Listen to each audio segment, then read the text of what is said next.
I'm 52 years old. If I'm lucky, I have maybe 20 to 25 good years left. Years where my mind is sharp, my energy is high, and I can still push the boundaries of what's possible. That's not a lot of time. It's certainly not enough time to waste on things that don't matter. I've been thinking a lot about death lately, not in a morbid way, but in a clarifying way.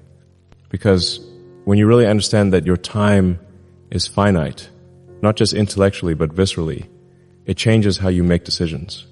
It changes what you're willing to tolerate. It changes what you refuse to accept. Most people sleepwalk through life until they're 65, then wake up and realize they spent 40 years building someone else's dream instead of their own. I refuse to be one of those people. And today, I'm going to tell you about the 5 regrets I'm determined never to have. By the end of this conversation, you're going to understand why most people's biggest regrets aren't about what they did, they're about what they didn't do. You're going to learn how to make decisions that your 70-year-old self will thank you for. And you're going to walk away with a framework for living without regret, even when you're taking massive risks. Because here's the truth. The biggest risk isn't failure. It's getting to the end of your life and realizing you never really lived it. Regret number 1. I refuse to regret playing it safe. The first regret I refuse to have is this. I wish I had taken more risks. Most people think risk is dangerous. They're wrong. Safety is dangerous. Safety is what kills dreams, strangles innovation, and ensures you'll never know what you're truly capable of. When I sold PayPal for $1.5 billion, I was 31 years old. I had more money than I could spend in several lifetimes. I could have bought a nice house in Palo Alto, invested conservatively, and lived comfortably for the rest of my life. That would have been the safe choice. Instead, I bet everything on 2 of the most capital-intensive, regulation-heavy, failure-prone industries in the world: automotive and aerospace. I put $100 million into Tesla when electric cars were a joke. I put $100 million into SpaceX when private space companies were considered impossible. People thought I was insane. The media called me a rich kid playing with expensive toys. Investors wouldn't touch either company. Both industries had massive incumbents with decades of experience and billions in resources. And you know what? They were right to be skeptical. Tesla almost went bankrupt 3 times. SpaceX failed 3 rocket launches in a row. I burned through my entire PayPal fortune and had to borrow money for rent. But here's what the critics missed. Even if both companies had failed completely, I would have learned more in 5 years than most people learn in their entire careers. I would have pushed the boundaries of what's possible. I would have contributed to advancing human knowledge, even if I didn't succeed personally. The worst case scenario wasn't poverty, it was mediocrity. It was spending my life wondering, what if? Now, 20 years later, Tesla is the most valuable car company in the world. SpaceX regularly launches astronauts to space and is developing the technology to make humanity multiplanetary. We've proven that sustainable transport is possible, that private space exploration works, that a small team with the right mission can outcompete massive incumbents. But even if we had failed, I still wouldn't regret the attempt, because the only real failure is not trying. Here's what I've learned about risk. The biggest risks feel safe, and the safest choices feel risky. You know, staying in a job you hate feels safe, but it's actually the riskiest thing you can do with your life. You're risking your potential, your growth, your contribution to the world. You're risking becoming someone you don't recognize. Starting a company feels risky, but if you're solving a real problem, if you're creating genuine value, the risk of failure is actually quite low. And even if you fail, you'll gain skills, experience, and resilience that no one can take away from you. The question isn't whether you should take risks. The question is, what risks are you taking right now without realizing it? If you're not actively pursuing your biggest goals, you're risking never achieving them.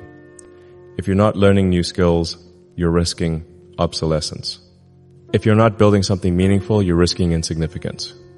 At 70, I refused to look back and think, I had good ideas, but I was too scared to act on them. I refused to wonder what would have happened if I had been braver if I had trusted myself more, if I had cared less about what other people thought. Your 70-year-old self doesn't want to hear about why you didn't try. They want to hear about what you built, what you learned, what you contributed.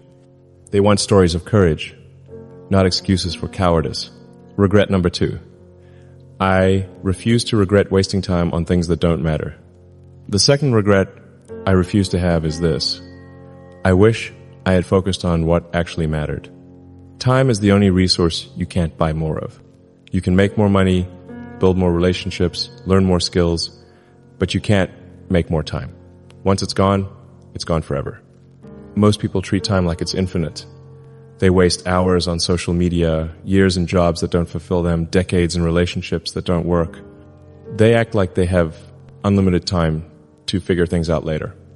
They don't. If you're 30, you have about 15,000 days left. If you're 40, you have about 11,000. If you're 50, you have about 7,000. Subtract time for sleeping, eating, commuting, and basic maintenance. And your actual time for meaningful work is maybe 2 to 3 hours per day. That's 701,000 hours per year to build something important, to learn something valuable, to contribute something meaningful. That's your entire allocation for changing your life and impacting the world. Do you really want to waste that time on things that don't matter? I learned this lesson the hard way during Tesla's early years. I was spending enormous amounts of time on activities that felt important but didn't actually advance our mission. Board meetings about peripheral issues, media interviews that didn't change anyone's mind about electric cars, networking events where I met people I'd never worked with. I was busy, but I wasn't effective. I was doing things, but I wasn't building things. Then I started asking myself a different question before every commitment. Will this matter in 10 years? Most things don't. Most meetings could be emails. Most emails could be ignored. Most problems solve themselves if you don't interfere. Most opportunities aren't actually opportunities. They're distractions disguised as progress. But some things matter enormously. The conversation that leads to a breakthrough hire. The decision that shapes your product architecture. The relationship that opens doors you didn't know existed. The skill that compounds over decades. The challenge is that important things rarely feel urgent, and urgent things rarely matter long term. Responding to today's crisis feels urgent, but designing systems that prevent future crises matters more. Attending this week's networking event feels important, but developing deep expertise in your field matters more. Checking social media feels necessary, but focused work on your biggest goals matters more. At Tesla, when I started focusing ruthlessly on what actually moved us towards sustainable transport, everything changed. When I stopped attending meetings that didn't require my specific input, innovation accelerated. When I stopped responding to every media request, I had more time for engineering. When I stopped trying to be available to everyone, I became more valuable to the people who actually needed my unique contributions. Here's what I've learned. The highest leverage thing you can do is identify the few activities that create disproportionate results, then ruthlessly eliminate everything else. For me, that's engineering challenging problems, making irreversible decisions that require my specific context, and thinking long-term about humanity's future. Everything else is either delegated or eliminated. What is it for you? What are the few things that only you can do that compound over time, that matter beyond this quarter or this year? Because here's the brutal truth. Every yes to something unimportant is a no to something that could change your life. At 70, I refused to look back and realize I spent my prime years on activities that felt productive but didn't actually produce anything meaningful. I refused to have wasted my finite energy on infinite distractions. Your time is not unlimited. Your energy is not infinite. Your opportunities are not endless. Use them like they matter, because they do. Regret number 3. I refuse to regret not speaking my truth. The third regret I refuse to have is this. I wish I had been more honest about what I really thought. Most people spend their entire lives performing for other people. They say what they think others want to hear. They hide their real opinions to avoid conflict. They conform to expectations instead of expressing their authentic beliefs. This is not just dishonest, it's ineffective. When you're constantly filtering your thoughts through what you think other people want to hear, you lose access to your own intelligence. You can't solve problems if you can't state them clearly. You can't lead people if you're not willing to tell them hard truths. I learned this lesson early at PayPal. In meetings, I would sometimes hold back my real concerns about our direction because I didn't want to seem negative or create conflict. I would soften my feedback to avoid hurting people's feelings. I would agree with strategies I thought were wrong because challenging them felt uncomfortable. The result? We made worse decisions. Problems that I could see coming but didn't articulate clearly ended up costing us months of progress. People who needed direct feedback didn't get it, so they couldn't improve. Strategies that felt obviously flawed to me got implemented because I wasn't willing to be the person who said, this won't work. After that experience, I made a commitment. I would rather be wrong and honest than right and silent. When I started Tesla, people told me electric cars would never work. Instead of politely disagreeing, I explained exactly why I thought they were wrong. I laid out the physics, the economics, the environmental necessity. I made my case as clearly and forcefully as I could. Some people were offended. Some investors walked away. Some potential partners decided they didn't want to work with someone who challenged conventional wisdom so directly. But the people who stayed, the people who joined our mission, they knew exactly what they were signing up for. They had heard my unfiltered thoughts about what we were trying to build and why it mattered. There was no ambiguity, no mixed messages, no wondering what I really believed. That clarity created alignment. When everyone knows exactly what the mission is and why it matters, they can make better decisions independently. They don't have to guess what you want, they know what you're trying to achieve. The same principle applies to SpaceX. When I say we need to make life multiplanetary, people know I'm serious. When I say a particular design won't work, engineers don't waste time pursuing it. When I say we need to cut costs by 90%, everyone understands that incremental improvements aren't enough. This isn't about being mean or insensitive. It's about being clear. It's about respecting people enough to tell them what you actually think instead of what you think they want to hear. Here's what I've learned. People can handle the truth much better than you think. What they can't handle is discovering later that you weren't being honest with them. If you think someone's idea won't work, tell them why and help them improve it. If you think someone is underperforming, give them specific feedback so they can address it. If you think a strategy is flawed, explain your concerns so the team can course correct. This applies beyond work. If a relationship isn't working, address it directly instead of hoping it will improve on its own. If you disagree with a friend's life choices, be honest about your concerns instead of pretending everything is fine. If you have strong opinions about important issues, express them thoughtfully instead of staying silent to avoid controversy. The cost of not speaking your truth is enormous. You end up surrounded by people who don't really know you. You make decisions based on incomplete information because others aren't being honest with you either. You build your life around maintaining illusions instead of pursuing reality. At 70, I refused to look back and realize that I spent decades hiding my real thoughts, my real concerns, my real vision for what was possible. I refused to wonder what would have happened if I had been braver about expressing what I actually believed. Your authentic perspective is valuable. Your honest feedback could help someone avoid a costly mistake. Your real opinion might be exactly what a situation needs. Don't deprive the world of your truth because you're afraid of how people might react.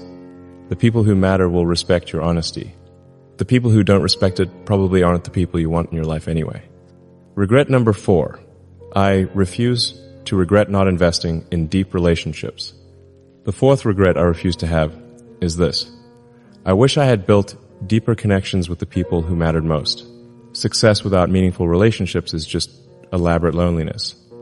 You can build the biggest companies, accumulate the most wealth, achieve the most recognition, but if you don't have people to share it with, people who knew you before you were successful and will care about you after you're gone, what's the point? I've made a lot of mistakes in relationships. 3 divorces.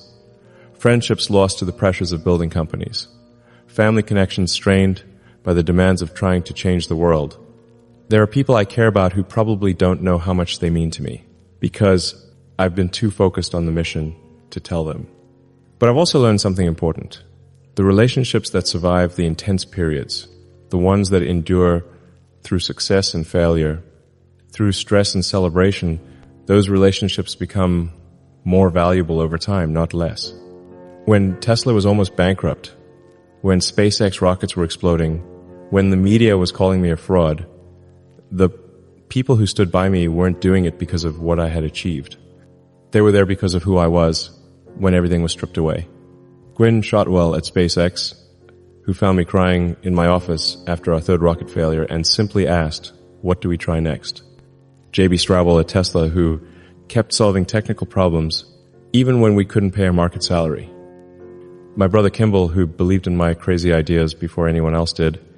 These relationships didn't happen by accident. They were built through shared struggles, honest conversations, and mutual support during difficult times. They were investments of time, attention, and vulnerability that compounded over years. Here's what I've realized. Building deep relationships requires the same intentionality as building companies. You have to prioritize them. You have to invest in them consistently. You have to show up when things are hard, not just when they're easy. Most people treat relationships like they're automatic. They assume that family will always be there, that good friends will understand when work gets busy, that important people in their lives will wait patiently while they pursue their goals. They won't, and they shouldn't have to. If someone matters to you, you have to demonstrate that through your actions, not just your intentions. You have to create time for deep conversations, shared experiences, and mutual support. You have to be present when they need you, even when it's inconvenient. This doesn't mean sacrificing your mission for your relationships. It means integrating the people who matter into your mission, or at least helping them understand why your mission matters to you. Some of my deepest relationships are with people who work alongside me toward shared goals. We're not just friends, we're collaborators in trying to solve important problems. The work strengthens our relationship, and the relationship makes the work more meaningful. But other important relationships have nothing to do with work. Time with my children, where we're just playing or talking about their interests, not discussing company strategy. Conversations with old friends about life philosophy, what we're learning and how we're growing. Moments with family where the focus is connection, not achievement. These relationships remind me who I am beyond my work. They give me perspective when business pressures feel overwhelming. They provide support when things go wrong and celebration when things go right. Here's the hard truth. You can't delegate relationship building. You can't hire someone to maintain your friendships. You can't outsource being a good parent, partner, or friend. At some point, no matter how successful you become, you're going to need people who care about you as a person, not as a symbol or a brand or a source of opportunities. You're going to want conversations that go deeper than business strategy, experiences that matter more than achievement, connections that outlast any single project or company. At 70, I refuse to look back and realize that I built an empire but lost touch with the people who made the journey meaningful. I refuse to have success without anyone who truly knows me to share it with. Your relationships are not secondary to your mission. They're part of what makes your mission worth pursuing. Invest in them accordingly. Regret number 5, I refuse to regret not leaving a legacy that matters. The 5th regret I refuse to have is this. I wish I had contributed something meaningful to the world. Most people live and die without making any lasting impact. They consume more than they create. They take more than they give. They experience life without improving it for anyone else. I refuse to be one of those people. When I think about legacy, I don't think about being remembered. I think about what continues after I'm gone. What problems get solved because I existed? What capabilities exist that wouldn't exist otherwise? What possibilities become real because someone was willing to work toward them? For me, that's making life multiplanetary, accelerating sustainable transport, advancing artificial intelligence safely, and connecting human brains to computers.